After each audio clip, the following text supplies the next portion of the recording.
Thanks for joining us today. The Brattleboro area is in many ways enriched by having Rescue Inc. as a longtime provider of emergency medical service. Today, a look back, a look at the present, a look at the future, and our guests are to my immediate left, Verne Bristol and Chuck Cummings, two of the original founders of Rescue Inc., and the current Rescue Chief Officer, Drew Hazelton. Thank you all. Thank you. We were talking just before, and really at the time of Rescue's beginning, you had a group of people who, as I understand, were in the ski patrol and wanted to expand that ability? Yeah, we were all members of the National Ski Patrol system. Brattleboro Ski Patrol, we skied at Hogback and so forth. And we also were all members of the Brattleboro Fire Department Rescue Company. So we had a lot of experience and a lot of knowledge on first aid and medicine before we started rescue. So you had those beginnings. At what point did you decide that, well, gosh, maybe we should do this ourselves? And was it just kind of a decision one day, or did you find that there was actually a need?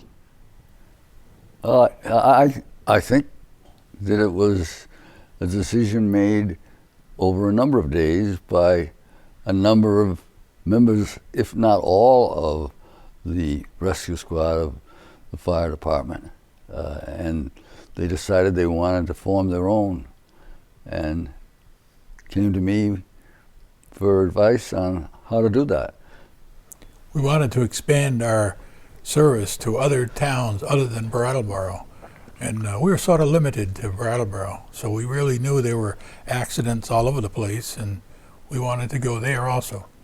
So you focused on just accidents, or when did you look into other issues? Any kind of emergency. We followed the fire department. We used to go to lost persons with any type of emergency. One of the big problems was that we didn't have any money. We had 16 great guys and nothing to fund it with. I think our total assets when we started were $10. That's what we started with, $10, believe it or not. From such humble beginnings, how did you find equipment? How did you find something to transport people with? And how did you keep your own training up? Good. Well, transportation was an old station wagon that was housed in the building owned by Elliott Barber, the Manley block on High Street, down in the basement. And it didn't cost us anything because somebody gave it to us. And we had some very interesting and interested people who came to the Ford and helped us financially. And we had one person who answered all the calls on the phone and then alerted all the members. And one of them rushed to get the station wagon, and usually out of an office, and answer, and everybody else went on their own. So really the most basic of volunteer services. At what point did you get other towns to agree to having you provide services? I think right away they agreed. Wherever, as we became known, that the service was available, people would call us, and we didn't have any restrictions to where we could go. If we wanted to go to Putney or Chesterfield, Hinsdale, Vernon, all of our members, a lot of the members were from these towns. So when we get a call in their town, the person would be right there, ready to help take care of it and direct us into the right possible place. But obviously you had basic expenses right off. How soon did you start trying to figure out how this is going to be funded? Well, I think it just evolved on its own rather rapidly through individuals who said, hey, this is a good idea, let's make sure it runs. And all I had to do, and I did most of it at that time, was pick up the phone and say, we need such and such, and we got it. We got cooperation all over the place. Of course, we didn't have a vehicle. We didn't have an ambulance. We used to ride with the people from the funeral services, and that was the transportation.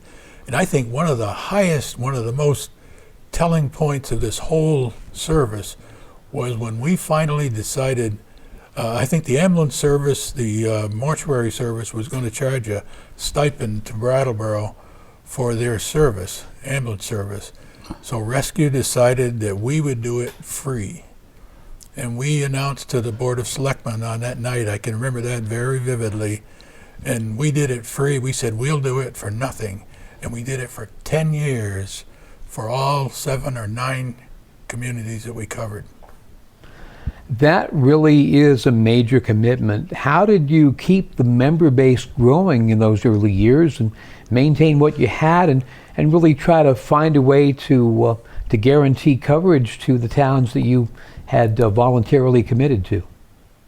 People love to belong to Rescue. They wanted to. I think over the years we've had approximately 300 volunteers that became EMTs that were members of Rescue. And we would offer them things like, we'll train you for nothing. You know, we'll provide you with a uniform, which we got from donations from the townspeople. So people were flocking to come and belong. At one time, we had about 100 volunteers. I think one of the important things, Verne, right now would be, what do you mean by EMT when you say EMT? A lot of people don't know what you're talking about. Precisely. An EMT is when we started, we called ourselves Green Book First Aiders. We were trained by the American Red Cross, and we studied the little first aid book. We were all first aid instructors, and we taught them. And then they came up with this idea of an EMT. That's called an emergency medical technician. And they started that program nationwide. And just a little sidebar here, 13 of Rescue's original members all became original members of the National EMT Service. And that's a tremendous honor. Now there are millions of them, aren't they, Drew? Lots of EMTs out there now. And as time has gone on from the early days of the EMTs at Rescue, the curriculum, the scope of care, and the training of an EMT has changed multiple times. As recently here in Vermont as last January, we rolled out all new statewide protocols and new skills and medications that our EMTs could administer. Certainly, as progress has been made, the level of training has gone up. How much training was involved with being an EMT in the early days? In the early days, it was about 75 hours, I believe, and a lot of dedication, a lot of hitting the books, and a lot of experience. Now I am not familiar with how much it is now. How much is it now? Hours? Basic EMT now is a 200-hour program. Before they start their ride time. That's the classroom education, and then we'll put them through a field internship after that. What has changed over that time? Just advances in medicine and what really the public expects? Yeah, the medicine's definitely changed drastically in the last 50 years. The expectations of the public have changed. Technology has made a huge difference to what we do. And so you've gone from the days of picking up people in a station wagon and transporting them to a medical facility. At what point did you get the first ambulance, the first real ambulance? I think that was what you mentioned, wasn't it, Chuck? Yeah. We converted it into an ambulance. Yes, we did. And just as important was the first building. To put the ambulance in and to have the people who were going to answer calls in that building. And our first one was a gas station which was being abandoned on Canal Street, and now is Portland Glass, and that we negotiated very nicely with the oil company, and then we added on to it with sleeping quarters up on top, all necessary. I think one of the big changes that we're seeing now is that the first year that we were transporting people, we had 100 calls, a little over 100, and now I think they're running 5,000. About 5,000. Can you imagine that? 100 to 5,000. That's a lot of runs, 5,000. That requires people. It requires a lot more than just one ambulance. How has this evolved over the years, and at what point did you leave the lower Canal Street area and make the move up to your current location? Well, I can't give you the date. Maybe you can, Verne. No, But that section of land, or portion of land, was part of the property taken by the state of Vermont when they put through the interstate, and they took it for an interchange, and they used part of it, but not anywhere near what they had thought they were going to need. And then Senator Bob Gannett, who was a great friend of Rescue's, stepped in and suggested to me that that would be a great place. And there were others in Rescue who already had their eye on it. And Bob arranged with the state, and they leased it to us. And with the help of members of Rescue, that building was built on that land that is owned by, and still owned by, the state of Vermont. It certainly did show foresight as our traffic patterns in Brattleboro change, and we're a lot more reliant on the interstate than we originally had been. Certainly was an appropriate place to be, and it still is. Now, I want to go over a couple of other areas related to that. One, when did money become part of the equation? Because you start off as an all-volunteer service, and now today you are actually doing billing for transports as you're able to. And first it was emergency transports, now it's point-to-point transports if you're doing a non-critical care run. Uh-huh. So when did all that change? I think Drew might be able to help us with that. Well, currently we do bill for medical transports, both the emergencies and the non-emergencies. I think the necessity of billing for the service is through the cost of the supplies that we're using, and now as an organization we're not completely volunteer anymore. We do have about 60 employees,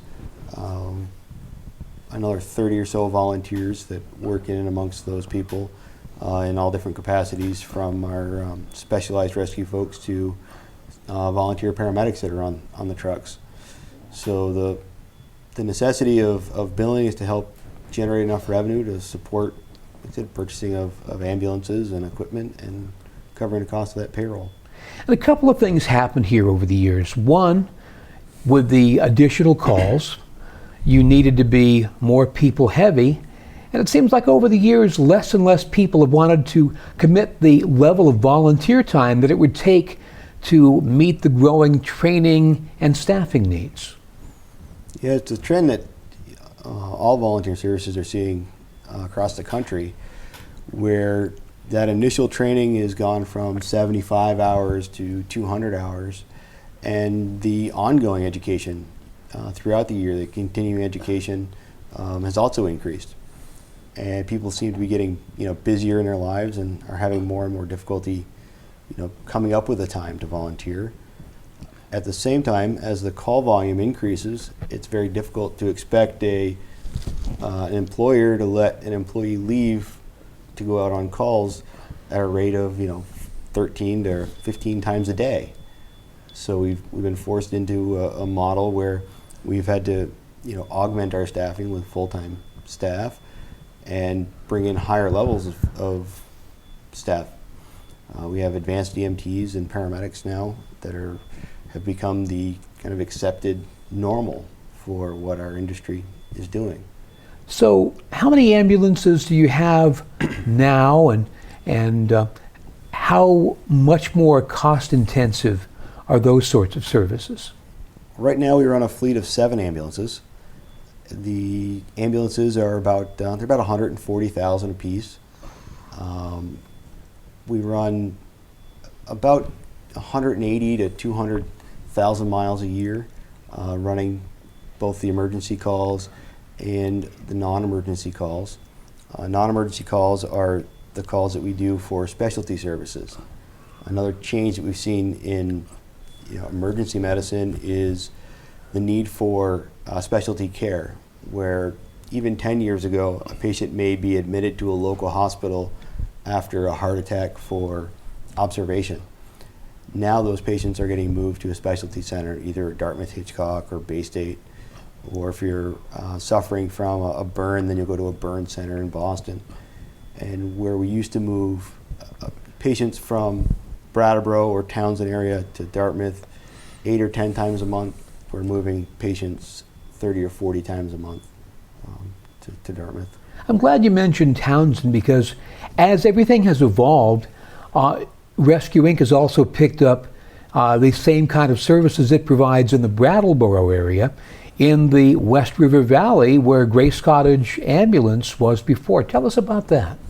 Yeah, in 2005, Grace Cottage was struggling to keep their ambulance service operational. Same problems that a lot of services have had, where staffing was becoming an issue, and keeping their skill proficiency, keeping people interested in volunteering up there. And in 2005, Grace Cottage decided to close down their ambulance and made a request that Rescue come up and take on the additional coverage area. So at this point, Rescue does cover 15 or parts of 15 different communities, over 500 square miles of coverage area. So how has that changed how you do your job? I mean, yes, it's a lot more labor intensive, a lot more calls are there, and you also have additional requirements as healthcare and as the whole medical field changes. It's made it more difficult. The transport times from in our Townsend office are long. It's 45 minutes from Grace Cottage to the outer reaches of that area. So the patients that we see are sicker. The intensity of the treatment that we provide is greater. We've seen a shift towards more high-tech medicine in ambulances, more disposable medical supplies in ambulances.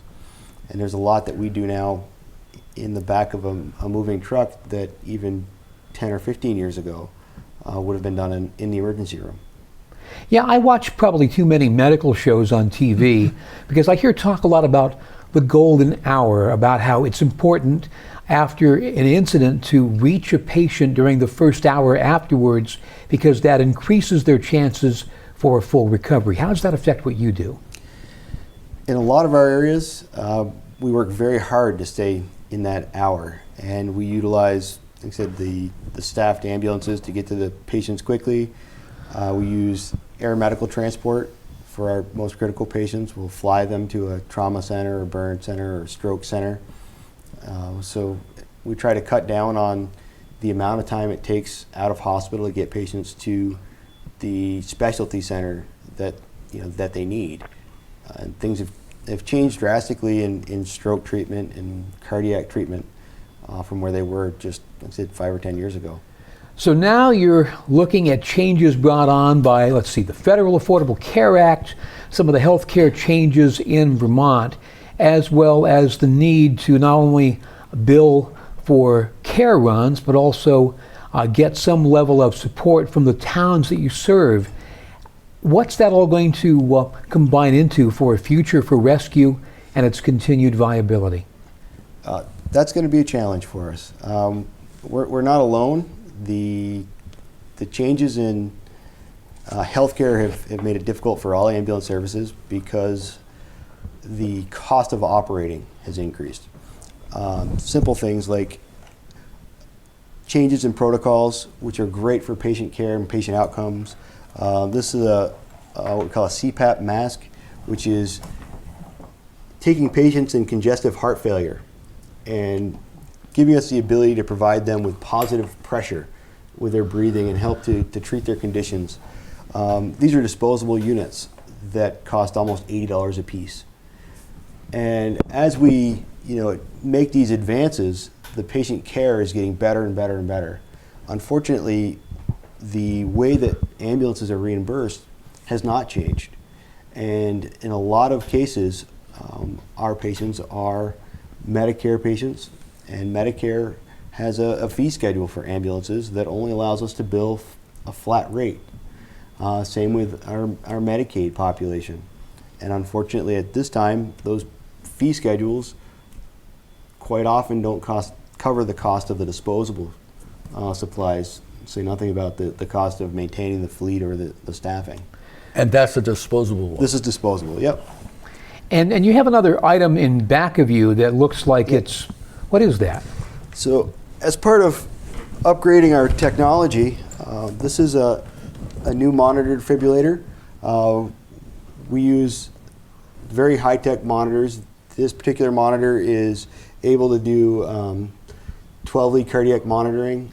It monitors your exhaled carbon dioxide, which will allow us to evaluate the type of respiratory problems you're having. Provides defibrillation for patients that are having sudden cardiac arrest. Allows us to pace our patients so we can increase their heart rate should your heart rate be too slow. Allows us to slow heart rates down through cardioversion. So this is just one of the pieces of technology now that is standard on our ambulances. So the challenges as well as the needs seem to both be great. What can a citizen do that's interested in rescue's continued survival and continued ability to thrive? What can we do at the citizen level to make all this happen? I think in the future, it's important that people be aware that the cost of ambulance service is real. The reimbursement rates that we're getting are not covering the costs of what it actually costs us to take care of the patients in this community. We've asked our local legislators to consider the cost of operating ambulance service as they put together the healthcare system in Vermont. Citizens could certainly lobby their representatives to consider the cost of ambulance services. Recently, there's been a federal legislation that Congressman Peter Welch has introduced, which will help prevent the federal government from taking away our rural subsidies, which affects a lot of Vermont ambulance services. So helping us to get involved. But I might add that we still continue to need public support from within the towns, and that is important. Rescue isn't going to be able to continue to operate the way it does now, in my opinion, unless we have a greater source of funds. And where what Drew says is correct about governmental funds being made available, we need personal commitments also. It isn't like the old days where people used to voluntarily commit themselves to do certain things for rescue. Those days seem to have been gone because the public thinks it's being taken care of by the government in one way or another, and it isn't. And an important thing to remember is on some of these things, you only get paid if you transport. Sometimes you don't. Correct. Wow. It all kind of adds up to a financial pyramid that the community really needs to both understand and support if they want rescue to continue in its current form. How can people get in touch with Rescue Inc., talk about some of these issues, maybe pay a visit to your headquarters and just kind of educate themselves in advance of when they need to act? There's information available on our website at rescueinc.org. Anybody that's interested in a tour can call up to our office at 257-7679, and we'd be glad to give you a tour, show you the ambulances, the technology, some of the medical procedures that we're performing in the back of these ambulances every day. Well, And join the Rescue Subscription Ambulance Service Program. That's a once a year program, and that's a very nice saver of people's money. You know, it's what is it this year? $50. $50. And what does it What do? do they get for it? So for the subscription program, the subscribers, if they were to need an ambulance, we would bill their insurance companies, and whatever they had for a deductible or a copay would be waived. So it helps to protect, especially our fixed income families, from the possibility of large ambulance bills. and it also provides a greatly needed source of revenue for rescue. Huge, yep, helps us. Well, gentlemen, thank you for everything you do. And as someone who's had family members helped by rescue, a big thank you. Our guests have been Verne Bristol, Chuck Cummings, and Drew Hazelton.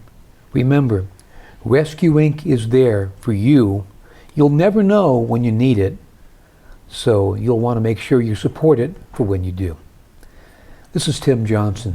Thanks for watching.